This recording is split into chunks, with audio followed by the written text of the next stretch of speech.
Hey ladies, Scott Horton here. If you would like truly youthful, healthy, and healthy-looking skin, there is one very special company you need to visit, Dagny & Lane at dagnyandlane.com. Dagny & Lane has revolutionized the industry with a full line of products made from organic and all-natural ingredients that penetrate deeply with nutrient-rich ionic minerals and antioxidants for healthy and beautiful skin. That's Dagny & Lane at dagnyandlane.com. And for a limited time, add promo code SCOTT15 at checkout for a 15% discount. All right, y'all, welcome back to the show. Our first guest is Stephen Zunes from Foreign Policy in Focus, joining us on the line from Berlin. How's it going? Very good, thank you. Well, good. Appreciate you joining us, and I know you're very busy, but I was hoping that you could tell us about Mali. You wrote the book on Mali, literally. Well, actually, I wrote an article. I wrote the book on Western Sahara, which is a nearby country, but that's a separate issue. Oh, I thought Mali was a big part of that whole thing. Yeah. Western Sahara is a country that's occupied by Morocco. You know what? I just did the Sarah Palin thing, right, where I confused West Sahara with Western Sahara. Right, exactly. Yeah, a lot of people. Boy, do am I stupid. But I have written a couple articles about Mali, and I'm happy to talk about that. Okay, great. Well, so let's talk about Mali. First of all, it's a real funny shaped country, isn't it? Where it sort of seems to me when I look at it like it already ought to be a north and a south split anyway. No? Yeah, in a sense, I mean, virtually all the borders you see in Africa, particularly that part of Africa, were drawn arbitrarily by European colonialists in the classic kind of divide and rule kind of issue, or no relation to natural geographic boundaries or ethnic groups or anything like that. And basically, they made them continually to be dependent and impoverished on the colonial power. Right, yeah, if it has anything to do with the ethnic divisions, they deliberately cut the lines all screwy in order to divide and conquer, right? Exactly. Yeah. All right, so now, would it be the case then that northern Mali that's mostly where the Tuaregs live, or there's always Arabs and Berbers and all different kinds of people there, or it's just sand dunes, or what? No, it's a mixture. It's what they call the Sahel, which is sort of where it's sort of where the more verdant parts of Africa gradually make their way into the Sahara Desert. There is some farming, but mostly grazing and herding. Timbuktu is located in that area, that famous trading center. And the Tuaregs are the predominant ethnic group of northern Mali, but also southern Algeria and a bunch of and a lot of neighboring countries. They periodically had rebellion against the governments of other ethnicities that dominate them. Though Mali, interesting story. It looked for a time like it had been a big success because they had 20 years before the Arab Spring, they had one of these nonviolent people power revolutions. They didn't have Facebook or internet or any of this kind of stuff, and they were able to bring down the Traore dictatorship despite massacring hundreds of people. Very impressive nonviolent revolution. It gave Mali one of the most democratic countries in West Africa for the subsequent 20 years. The Tuaregs, they were able to make a deal where they could get some limited autonomy, and the Tuaregs ended up ending their sporadic armed struggle. In fact, there was this big ceremony where they just put all their weapons in a big pile and set them on fire, and things looked really cool. But because of the war in Libya, the NATO intervention in Libya, these fellow Tuareg tribesmen who were up in parts of Libya got a hold of all these weapons, and they brought it down to their brethren in northern Mali and said, "Hey, we got all these weapons now. Maybe we can renew our armed struggle, especially since the democratically elected government in Mali was less popular than it was before. There was some corruption and other things, and so, but flushed with all these weapons, thanks to NATO's intervention, they got a rebellion and ended up taking over the northern half of the country, and then that prompted a military coup in the southern part of Mali, the main part, at the capital, by a soldier, a captain who'd been trained by the United States.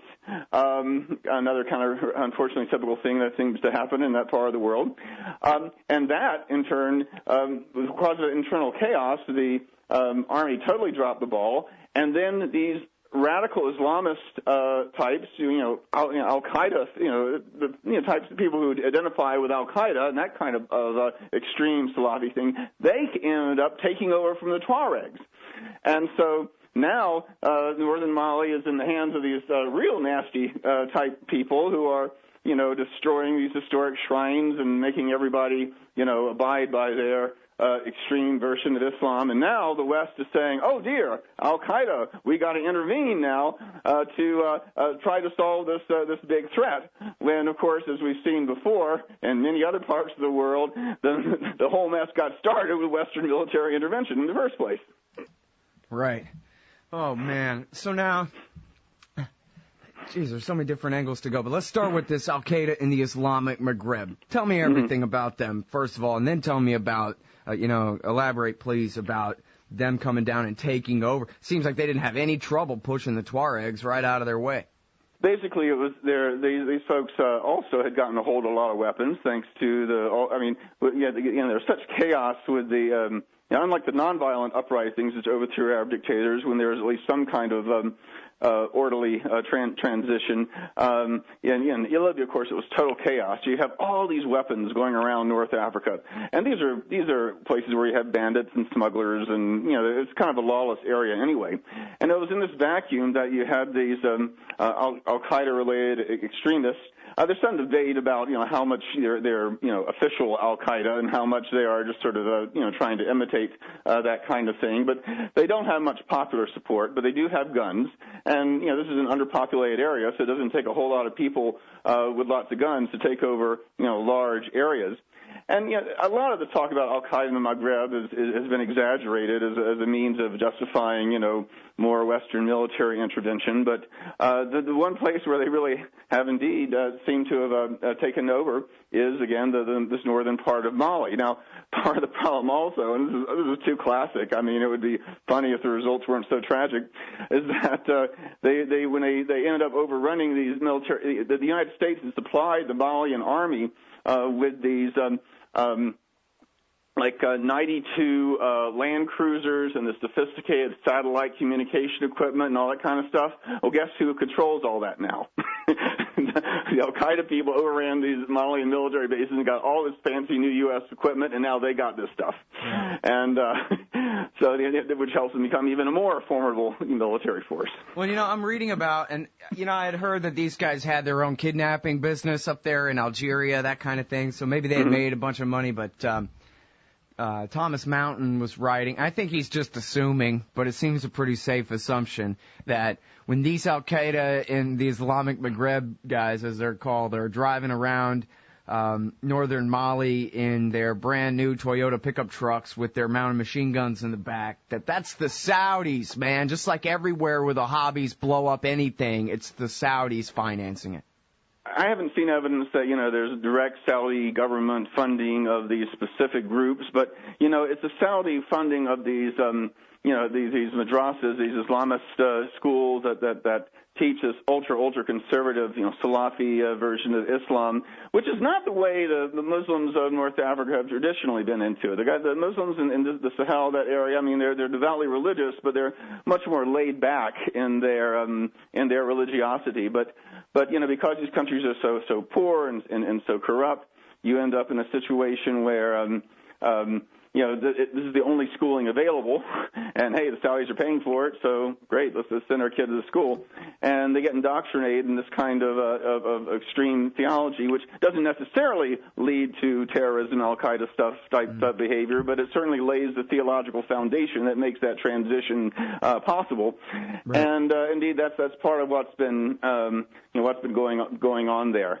It's a real tragedy because the especially from Mali, which for 20 years had been again one of the most stable democratic countries in the region. Yep. Well, and you know what too? It's not like we're talking about old guys with walking sticks left over from the 80s jihad against the Soviets. We're talking about the veterans of Al-Qaeda in Iraq, who are the guys that we fought a war for in Libya, and the guys who are fighting a war for us right now, right now in Syria. And that's how these guys actually, have their act together at all is they've already, gone through that rite of passage. They're already veterans of one war, and they're on to spread the thing now further south into Africa. And that's why a relatively small number of people have been able to take over all that land. It's not just the equipment that they were able to get a hold of in Libya and elsewhere, but because these are experienced fighters. These are Algerians. They're some Somalis. They're Nigerians. They're other foreigners who are veterans of the many of whom are veterans of the Iraq War, who got their training and got their radicalization. And just as the Soviet invasion occupation of Afghanistan radicalized this a generation of jihadists back in the 1980s, the United States, through its invasion occupation of Iraq, has radicalized a new generation of jihadists who are even more ruthless and even more extreme and better armed. All right, now forgive me for oversimplifying this, but I ain't never been over there. I don't know. But it sure does seem like we fought a war in 2011. The United States fought a war against Gaddafi, whose number one attribute out of Western eyes ought to have been he was good at keeping Al-Qaeda down. And we fought a war for Al-Qaeda and for the veterans of Al-Qaeda in Iraq's war against the Americans in Libya. And then now and to skip over, you talked about how the Tuaregs went home with the weapons, but now they've been pushed out of the way by these guys. Now they're the excuse to intervene there. The same thing sort of seems like it's happening in Syria, where for a year, you, me, and Pepe Escobar and everybody's been saying, geez, we're backing Al-Qaeda in Syria. And now all of a sudden Obama's going, you know what, you're right. Maybe we're going to have to begin to intervene there now since Al-Qaeda's there. And just ignoring the fact that he's the one who's been giving them all this money and weapons and, of course, working with the Saudis and the Qataris. They're just cutouts. That's no excuse. Exactly. I mean, it is a little more complicated than that. But, yeah, basically you got it. And this should be a lesson, I mean, and it's a lesson that people like you and me have been saying for years, that even when it seems like an intervention is great for humanitarian reasons, responsibility to protect, all this, but there's a terrible dictator who's murdering his own people. Even though it may be true, it always seems that when the West intervenes, it ends up just making things worse. In fact, what's interesting about Mali, I mean, the International Crisis Group, you probably talked about them before, they're this international group of foreign policy elites from around the world, and, their former head, Gareth Evans, is one of the folks who's been big intellectual architects around the responsibility to protect and all that kind of stuff, But even they have come out and said, intervening in Mali would be a really bad idea. But right now we're hearing the French president, Hollande, talking quite openly about intervening very, very soon. The U.S. and others have been trying to get ECOWAS, a coalition of West African countries, to have a military presence. You already have a small-scale military presence of Western-backed African states and the French and others, and with the French, wanting an even bigger intervention, it raises a lot of questions. And of course, remember, the French are to this part of Africa what the United States is to Latin America and what the Russians are to Eastern Europe. There's a history there, and people don't like it, and people are going to resist even if they don't like Al-Qaeda. Right. All right, now, the coup. I'm sorry for jumping around here so much, but you talked to me before about the former president. He was a former military man who took off his olive green and then stood for election a couple of times. I've heard different stories about just how credible those elections were and just how democratic he was, but certainly seemed to be, especially the way you tell it, certainly seemed to be the best in the region. And really trying. He seemed to, I guess you were under the impression, he really did want for there to be some kind of self-government and real regular elections and stuff like that. It wasn't just a put on. Is that correct? Yes, it was. I mean, yes, there was corruption, other problems, and but the thing was, his term was about to expire. He was not going to seek re-election. And a lot of criticism of him was legitimacy. It was legitimate. It wasn't like he was a dictator that was trying to hold on to power forever. He was on his way out anyway. And so this there was really no justification for this coup.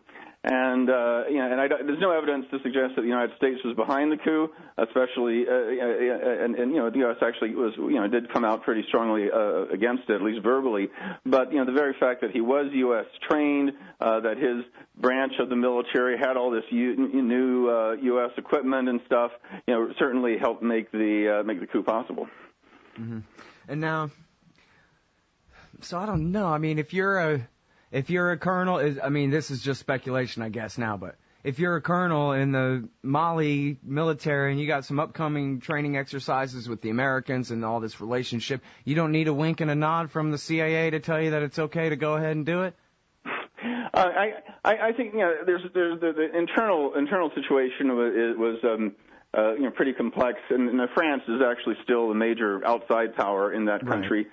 So how about from them? You think they were in on it? Again, you obviously can't rule something like that out. But again, I've seen no evidence to suggest that. Sure. Okay. And then, but we have seen evidence, right, of the Joint Special Operations Command running around there because there was a truck flipped over and one of them died, right? Oh yeah, definitely. We're getting this. I mean, it's pretty small in overall numbers, but we are definitely getting elements to the U.S. military. There's a whole big thing to try to set up this Africa command, and there's a special concern about parts of West Africa, which not coincidentally are near these new new promising oil deposits, mostly offshore, but there's some on the mainland as well. The U.S. has been quietly getting more and more involved militarily in West Africa, and there's been virtually no debate about this in Congress or much less in terms of the American public. All right, now, so the news is that the rebels, as they're calling them, the al-Qaeda guys in northern Mali, have just taken a new city. I had it in front of me, but I don't know what the hell. But apparently they're doing better. And so they're saying the French are on their way now. The UN's already authorized it, correct? And now, so I guess, assuming that's right, in the setup to the question there, do they have any chance of going in there, finding these guys, cleaning them up real quick, and putting the government of the South back in charge in the North, that kind of thing? Or is this going to be, Iraq writ small or Somalia all over again? Well, I mean, the original idea was that they'd be this process, which they figured would take months, where the French and Americans and others would help train and organize this ECOWAS force, that is the group of West African nations, and in large part because they didn't want to have any North Americans or Europeans getting killed, and they also figured that having Africans do it instead of Europeans and North Americans would not provoke the same kind of nationalist reaction and that kind of thing. But because the AQM people, the Al-Qaeda folks, are advancing more rapidly. In fact, they are heading towards the capital. There is now talk of more direct intervention. My guess is that the French are not going to try to reconquer the North, but they are going to probably bring in air power and start bombing any kind of rebel columns. Basically, I assume there's going to be some kind of deal where I say, okay, we're going to draw this line in the sand, both literally and figuratively, and if the Al-Qaeda groups get any further, there's going to be bombing, and there will probably be some ground forces to back that up if necessary. So basically, the idea is going to be a holding action. But I have no question that there is going to be some kind of an attempt. It may not be till the fall, but there is going to be some kind of attempt within the next year for some kind of Western-backed multinational force to reclaim the North from AQM. Mm-hmm. All right, now I guess technically I won't be officially wrong about this for 20 years. But my prediction in 2011 was America will be involved in Libya for 20 years, and that sooner or later, even if the special forces and their frontmen, local militia guys, and the airplanes can take out Gaddafi and take over Tripoli, that eventually we're just a couple of suicide bombings away at some point, or some factional militia fight away from further intervention. And maybe Obama's scared to do it, but I just wonder, was I completely wrong about that? Are the people of Libya working things out and they're going to have themselves a great little democracy now while we're not paying attention? Or what the hell is going on in Libya now? Well, there are two things. I mean, on the positive side is that, they did have some reasonably free democratic elections and some fair, reasonably moderate elements ended up winning and forming a coalition government.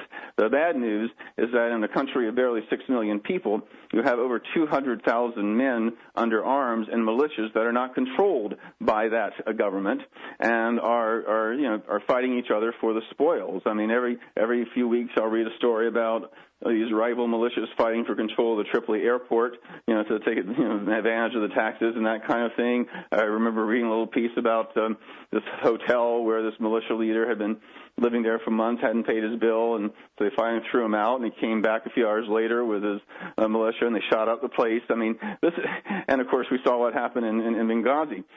So there's so on the one hand, in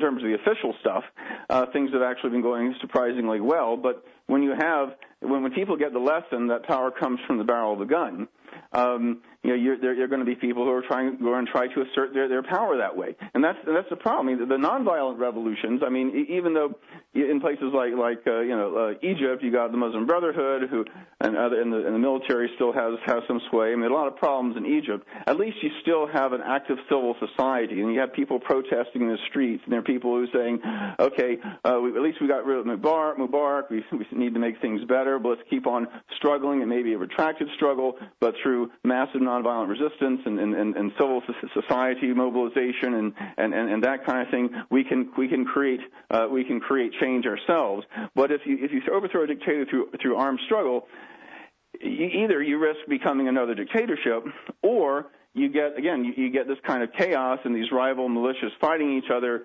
and coups and this kind of craziness. And so I think that's and of course when you have that kind of stuff going on in a country that's strategically located with a lot of oil, of course you're going to have the United States saying, oh gee, maybe we need to intervene or have a major military presence and that kind of thing. So I think unfortunately I think your prediction on Libya may not be too far off. Hey, it's our proudest tradition going back to Thomas Jefferson. Yeah, from the halls of Montezuma to the shores of Tripoli. Yeah, Stephen Decatur, first military intervention in Libya was back in 1802. So we have a history. We've been doing this for a while. Hey, listen, thanks very much for your time on the show today. I appreciate it as always, Stephen. Sure, my pleasure. All right, everybody, that's the great Stephen Zunes from Foreign Policy in Focus. We'll be right back after this. Man, you need some Liberty stickers for the back of your truck. At LibertyStickers.com, they've got great state hate, like Pearl Harbor was an inside job. The Democrats want your guns. U.S. Army, die for Israel. Police brutality, not just for black people anymore. And government school, why you and your kids are so stupid. Check out these and 1,000 other great ones at LibertyStickers.com. And of course, they'll take care of all your custom printing for your band or your business at TheBumperSticker.com. That's LibertyStickers.com. Everyone else's stickers suck. The Emergency Committee for Israel, Brookings, Heritage, AIPAC, WINEP, JINSA, PNAC, CNAS, the AEI, FPI, CFR, and CSP. It sure does seem sometimes like the war party's got the foreign policy debate in D.C. all locked up. But not quite. Check out the Council for the National Interest at councilforthenationalinterest.org. They put America first, opposing our government's world empire, and especially their Middle Eastern madness. That's the Council for the National Interest at councilforthenationalinterest.org. Hey everybody, Scott Horton here. Ever think maybe your group should hire me to give a speech? Well, maybe you should. I've got a few good ones to choose from, including How to End the War on Terror, The Case Against War with Iran, Central Banking and War, Uncle Sam and the Arab Spring, The Ongoing War on Civil Liberties, and of course, Why Everything in the World is Woodrow Wilson's Fault. But I'm happy to talk about just about anything else you've ever heard me cover on the show as well. So check out youtube.com/Scott Horton Show for some examples, and email scott@scotthorton.org for more details. See you there. Hey y'all, Scott Horton here, inviting you to check out wallstreetwindow.com. It's a financial blog written by former hedge fund manager Mike Swanson, who's investing in commodities, mining stocks, and European markets. Wall Street Window is unique in that Mike shows people what he's really investing in and updates you when he buys or sells in his main account. Mike thinks his positions are going to go up because of all the money the Federal Reserve is printing to finance the deficit. See what happens at wallstreetwindow.com. And Mike's got a great new book coming out, so also keep your eye on writermichaelswanson.com for more details.